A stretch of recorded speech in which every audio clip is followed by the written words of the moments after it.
That was today. Yesterday. Yeah. Like a defensive tackle, Kyle, without the two starters there. What's that?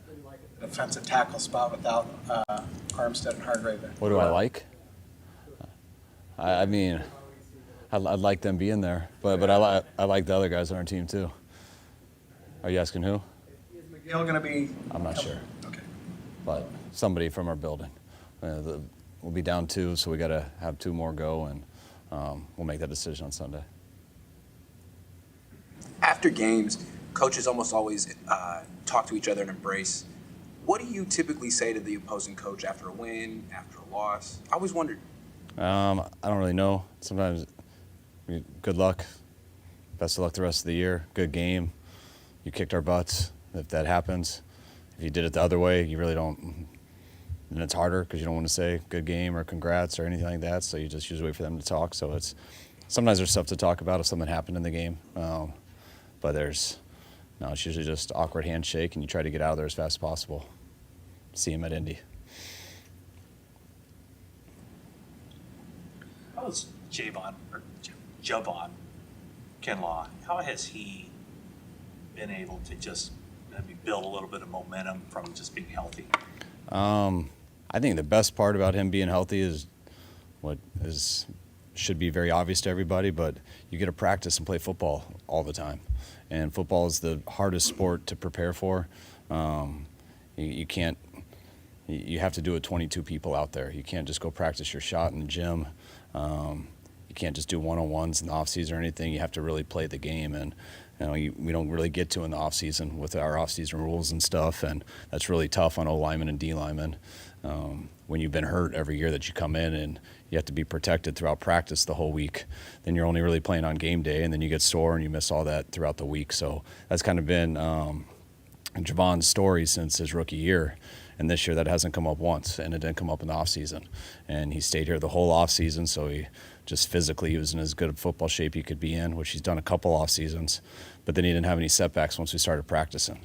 So he strung together all these practices, and when you're talented and you work hard, you only get better when you practice. And that's what's been so good about Debo this last month, Kittle this last month. I mean, when guys don't get hurt and they can still play in a game and still practice, not to kill themselves in practice, but just to stay with their routine, all these guys get so much better, and that's been taken away a lot in the NFL, just with the lack of anything in off season and how little training camp is. So it's so important to practice football throughout the year because you don't build it up in the off season.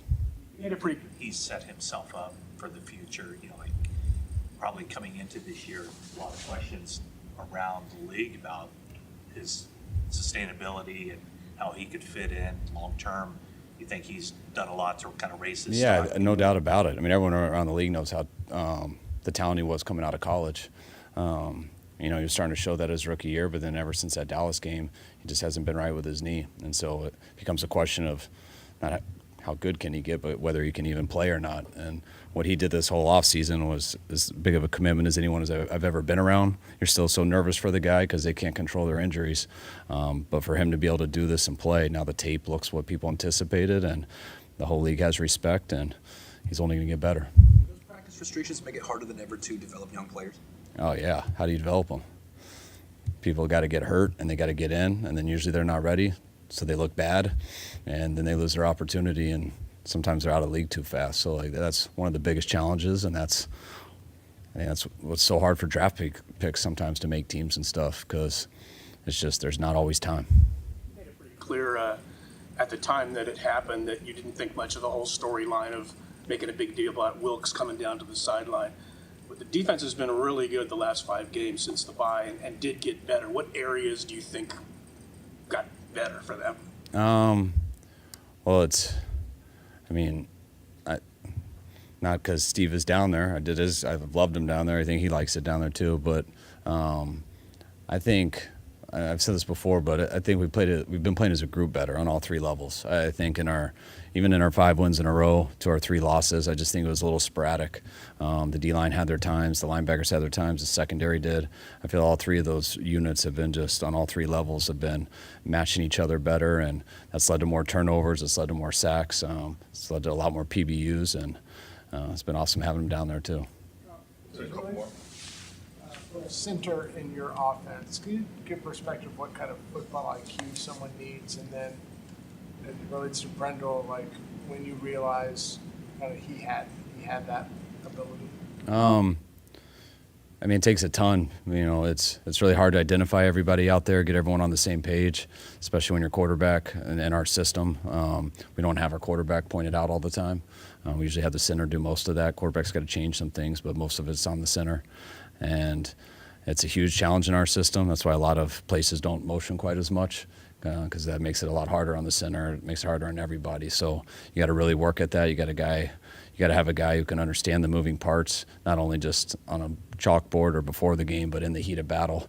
And it's really as hard as anything. And he's been so good at it. You got to have a certain personality where you're constantly thinking and very, gosh, I have a lack of words. I'm about to say a wrong one, which I shouldn't.